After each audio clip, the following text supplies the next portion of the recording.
జస్వికి visa వచ్చింది. ఈ రోజే తను యుఎస్ వెళ్తుంది. ఫ్లైట్కి టైం అవుతుంది.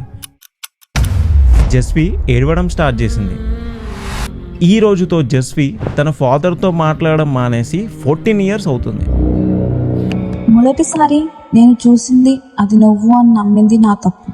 కాలేజ్లో ఒకరిని గుడ్డిగా నమ్మాను, అక్కడ నాది తప్పు. అన్నయ్యని అమ్మ వెనుకేసుకొస్తే తన్ని తప్పు పట్టాను. నేను ఏది చేసినా, చూసినా, విన్నా అన్నిట్లో నేను ఉండటమే నా తప్ప అనిపిస్తుంది. ఇప్పుడు కూడా మీ ఇద్దరిని ఇలాంటి సిచ్యువేషన్లో వదిలేసి వెళ్ళడం మళ్ళీ తప్పు చేస్తున్నా అనిపిస్తుంది నాన్న. కానీ ఒకటి అయితే నిజం, నీతోని మనసులో ఉన్నది మాట్లాడి చూడాలని అనిపించింది. ఇన్నిసార్లు నీదే తప్పని అంటున్నావు, కానీ అన్నిసార్లు ఒంటరిగా దాటుకొని ఇక్కడి వరకు వచ్చి నిల్చున్నావు. You are my proud daughter, my strongest girl Jasvi అని దగ్గరికి తీసుకున్నాడు.